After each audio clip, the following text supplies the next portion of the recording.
नमस्कार दोस्तों। आज की इस रोमांचक कहानी में आप सबका स्वागत है। मेरा नाम पायल है। मेरे पिता ने मेरे साथ जो भी किया वो कोई सोच भी नहीं सकता। मैं अपने माता पिता की इकलौती बेटी हूँ। हम बहुत ही रईस परिवार से हैं। मेरे पापा एक बहुत बड़ी कंपनी के मालिक हैं। हमारे पास पैसों की कोई कमी नहीं है। बचपन से ही मुझे ऐशो आराम की आदत है। मैंने कभी भी घर का कोई काम नहीं किया, क्योंकि नौकर चाकर मेरे आसपास ही घूमते रहते हैं।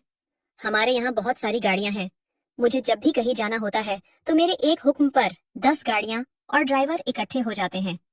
मैं अपनी जिंदगी बहुत अच्छे से जी रही थी, लेकिन उस एक भयानक दिन ने मेरी जिंदगी ही बदल दी। हमारे यहाँ कुछ ही दिनों पहले एक नया ड्राइवर आया था। वो ड्राइवर जवान और खूबसूरत तो था, लेकिन वो मुझे पसंद नहीं था, क्योंकि वो बहुत ज्यादा सवाल पूछता था कि कहाँ जा रही हो, क्यों जाना है। इतने सवाल तो मेरे पापा भी मुझसे नहीं पूछते थे। एक दिन जब उस ड्राइवर ने हद कर दी तो मैंने उसे एक तमाचा मार दिया और उसे नौकरी से निकाल दिया। मैंने पापा को यह बताना जरूरी भी नहीं समझा, क्योंकि हमारे यहाँ ड्राइवरों की वैसे भी कोई कमी नहीं थी। लेकिन मुझे नहीं पता था कि अब मेरे साथ ये होने वाला है। एक दिन सुबह जब मैं उठी तो मेरे कमरे में वही ड्राइवर था। मैं ये देख के हैरान रह गई कि इतनी सिक्योरिटी के बावजूद वह ड्राइवर मेरे कमरे तक कैसे आ गया। शायद मैंने उसे मारा था और वह इसी बात का बदला लेने आया होगा। मैंने कहा, तुम यहाँ क्या कर रहे हो? वो बोला, मैं तुम्हारा पति हूँ। कल रात को तुम्हारे पिता ने मेरी शादी तुमसे करवा दी है। मैंने कहा कि तुम पागल हो गए हो क्या? मेरे पापा मेरी शादी तुमसे करवाएंगे? और इतना कहकर मैं हंसने लग गई। तुम जैसे लोगों को मैं अपने आस पास भी रखना पसंद नहीं करती, और मेरी तुमसे शादी हो गई, मुझे पता भी नहीं चला। अब उसने जो कहा वो सुन के मेरे पैरों तले जमीन निकल गई। उसने कहा कि मुझे पता था कि तुम यह बात नहीं मानोगी, इसीलिए मैं तुम्हें कुछ तस्वीरें दिखाना चाहता हूँ। और इतना कहकर उसने अपने मोबाइल में हमारी शादी की तस्वीरें दिखाई। वो सच बोल रहा था। मैं उसके साथ मंडप पर बैठी थी, पर मैं होश में नहीं थी। उन तस्वीरों में मेरे माता पिता मेरा कन्यादान कर रहे थे। मुझे उन तस्वीरों को देखकर भरोसा ही नहीं हुआ कि मेरे पिता, जो मुझे इतना प्यार करते थे, वो मेरी शादी बेहोशी में मेरी मर्जी के बिना एक ड्राइवर से करवा सकते हैं। मैं उसी समय अपने पिता के पास गई। मैंने कहा, पापा, ये सब क्या है? क्या यह कोई नाटक है? आपने मेरी शादी मेरी मर्जी के बगैर इस ड्राइवर के साथ करवा दी, वो भी मुझे बेहोश करके। आप ऐसा कैसे कर सकते हो पापा? पापा ने कहा, बेटा, हम मजबूर हैं। मैंने कहा, मजबूर? हम मजबूर हैं? हम इतने रईस होने के बावजूद भी इस ड्राइवर के आगे मजबूर हैं? हम इसके आगे कैसे मजबूर हो सकते हैं पापा? वो बोला कि जुबान संभाल कर बात करो, अब मैं तुम्हारा पति हूँ। मैंने बोला, मैं इस शादी को नहीं मानती। ये कैसी शादी है जो मेरी मर्जी के खिलाफ हुई है? वो बोला, मर्जी तुम्हारे बाप की थी जो इस तस्वीर में साफ दिखाई दे रही है। अब तुम मेरे साथ मेरे घर चलो। मैंने कहा, खबरदार, जो मुझे हाथ भी लगाया, मैं कहीं नहीं जाऊंगी, यही मेरा घर है।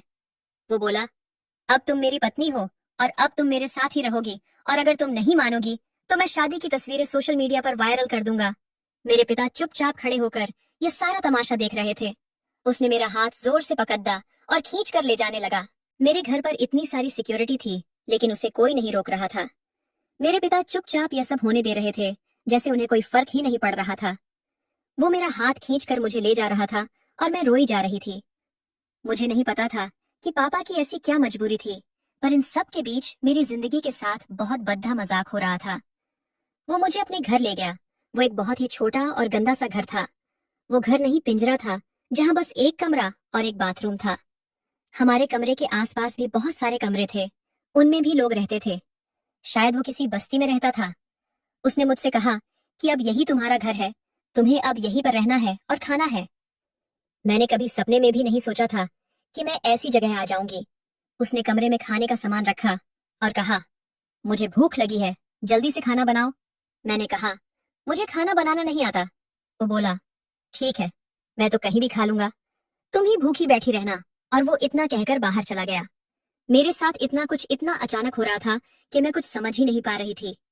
मैं वहीं बैठ के रोने लगी और सोचने लगी कि एक थप्पड़ का बदला वो इस तरह लेगा, मैंने सपने में भी नहीं सोचा था। मेरा मन कर रहा था कि यहाँ से भाग जाऊं, लेकिन फिर सोचा कि कहाँ जाऊंगी। पापा ने तो मेरा साथ इतना बड़ा धोखा किया है कि मैं उन्हें जिंदगी भर माफ नहीं कर पाऊंगी। धीरे धीरे शाम हो गई थी। मुझे बहुत भूख लग रही थी। ऐसी भूख मैंने अपनी पूरी जिंदगी में कभी महसूस नहीं की थी। मैं अपने कमरे की चौखट पर बैठ के रो रही थी। तभी पास के एक कमरे से एक औरत ने मुझे रोते हुए देखा और पूछा, क्या हो गया है बेटा, तुम रो क्यों रही थी? मैंने कहा, मुझे बहुत भूख लगी है और मुझे खाना बनाना भी नहीं आता। वो बोली, अरे बस इतनी सी बात। और इतना कहकर वो अपने कमरे में चली गई। उन्होंने अपने कमरे से एक रोटी और थोड़ी सी दाल मुझे दी। मैं वहीं बैठ के उनकी दी हुई दाल रोटी खाने लग गई। दोस्तों, मैंने अपनी जिंदगी में हर तरह के पकवान खाए थे, लेकिन वो रोटी और दाल खाकर मुझे जो अनुभव हुआ वो शायद मैं शब्दों में बयां भी नहीं कर सकती। खाना खाकर मुझे बहुत ही अच्छा लगा और मैं वापस अपने कमरे में आ गई। थोड़ी देर बाद वो भी घर वापस आ गया और आते ही उसने कमरे का दरवाजा लगा लिया। मुझे डर था कि कहीं वो मेरे साथ जबरदस्ती न करे, लेकिन वो चुपचाप एक कोने में सो गया। मुझे अब बहुत गुस्सा आ रहा था। मैंने सोचा कि अब मैं यह सब बर्दाश्त नहीं करूंगी। मैं अब और इस गरीब खाने में नहीं रहूंगी। मैं उस रात सोई नहीं और सुबह उसके उठने के पहले मैं कमरे से भाग निकली। फिर मैं अपनी एक दोस्त के यहाँ गई, लेकिन जब मैं उसके घर पहुंची तो उसने मुझे अपने घर के अंदर नहीं आने दिया। वो बोली कि तुम्हारे पापा का फोन आया था कि अगर किसी ने तुम्हारी मदद की तो अंजाम अच्छा नहीं होगा। उसने मेरे मुंह पर दरवाजा बंद कर लिया। मैंने सोच लिया था कि अब वापस उस गंदे से कमरे में नहीं जाऊंगी, लेकिन कुछ ही घंटों में मैं समझ गई कि मेरे लिए अभी उससे ज्यादा सुरक्षित और कोई जगह नहीं है, इसलिए मैं वापस वहीं लौट आई। मुझे वापस आते देख वो बोला, वापस आ गई ना? वो मेरे एकदम करीब आकर बोला कि ये बात तुम दिमाग में डाल लो कि अब तुम्हें मुझसे कोई बचा नहीं सकता। मैंने अपने आप को बहुत मजबूर महसूस कर रही थी। मैं इसी तरह से वहां अपना जीवन काट रही थी। मुझे अब यहाँ रहते रहते 10 दिन हो गए थे। मैं खाना नहीं बना पाती थी, पर जब भूख लगती थी तो उल्टा सीधा कुछ भी बना के पेट भर लेती थी। मेरा शरीर काफी कमजोर होता चला जा रहा था। फिर एक दिन मैं चक्कर खाकर गिर गई और जब मुझे होश आया तो मैं अपने पिता के घर में थी। मैं अपने कमरे में अपने बेड पर लेटी हुई थी और सामने मेरे पापा और वो ड्राइवर भी था। उन्हें देखकर मुझे बहुत गुस्सा आ रहा था। मैंने कहा, आप मुझे यहाँ क्यों ले आए? मुझे वहीं मरने क्यों नहीं दिया? जिस दिन ये ड्राइवर मुझे यहाँ से खींच के ले गया था उस दिन तो आप कुछ नहीं बोले। आप चुपचाप खड़े होकर मेरा तमाशा बनते देख रहे थे। फिर आज आपको मेरी परवाह क्यों हुई? पापा बोले, बेटा मैंने तुझे कितना समझाया, लेकिन तू नहीं मानी, तो आखिरकार मुझे यह तरीका अपनाना ही पड़ा। तुम जिस माहौल में रहकर 10 दिन में परेशान हो गई हो, उस जगह से उठकर मैंने यह सब बनाया है। तुम्हें यह सब ऐसे ही मिल गया तो तुम्हें इसकी कोई कदर ही नहीं है। तुम 24 घंटे शराब के नशे में रहती हो, दिन भर लड़कों के साथ घूमती हो। हमारे घर पर जो लोग काम करते हैं तुम उन्हें इंसान ही नहीं समझती हो। न जाने कितने लोगों को तुमने मुझे बिना बताए नौकरी से निकाल दिया। तुम्हें पता भी है नौकरी क्या होती है, एक आदमी कैसे अपना परिवार चलाता है। पर अब शायद तुम इन 10 दिनों में कुछ सीख पाई होगी। और ये लड़का कोई ड्राइवर नहीं है, ये मेरे बिजनेसमैन दोस्त रतन का बेटा आर्यन है। ये तुमसे शादी करना चाहता था और मैंने ही इसे कहा था कि तुम पहले पायल को अच्छे से जान लो। और यही वजह है कि आर्यन तुमसे इतने सवाल करता था कि कहाँ जा रही हो, क्यों जाना है। उसने तुम्हें फॉलो किया तो वो समझ गया कि तुम गलत रास्ते पर हो, इसलिए हम दोनों ने मिलकर यह नाटक किया ताकि तुम्हारी आंखें खोल सके। जिस रात तुम्हारी झूठी शादी करवाई थी उस रात भी तुम नशे में ही घर आई थी। जिस घर को आज तुम गंदा और गरीब खाना कह रही हो वो तुम्हारे पापा का पुराना घर है बेटा।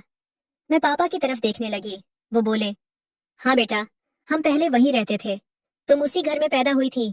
तुम्हारे होने के बाद ही हमने इस घर में शिफ्ट किया था। बेटा पैसे की कदर करना सीखो, ये सबके नसीब में नहीं होता है। ये सब कुछ सुन के मेरी आंखों में आंसू आ गए थे। मैं पापा के गले लग गई। मैंने कहा, मुझे माफ कर दीजिए पापा, मैं अब कभी भी किसी का दिल नहीं दुखाऊंगी। मैं खुद को एक नया इंसान महसूस कर रही थी। उस घर में अकेले रहते हुए भी आर्यन ने कभी भी मेरा फायदा उठाने की कोशिश नहीं की। मुझे पता चल गया था कि वो मुझसे कितना प्यार करता है। पापा की यह सीख मुझे एक नया इंसान बना गई थी। थोड़े दिनों बाद मैंने आर्यन से शादी कर ली। वो एक बहुत ही प्यारा इंसान है और उसने मेरी जिंदगी भी प्यारी बना दी थी। कमेंट करके जरूर बताइएगा कि आपको ये कहानी कैसी लगी। अगर आपको ये कहानी पसंद आई हो तो इसे लाइक करें और अपने दोस्तों के साथ भी शेयर करें। आगे भी ऐसी रोमांचक कहानियों के लिए हमारे चैनल को सब्सक्राइब करें और बेल आइकन दबाना ना भूलें।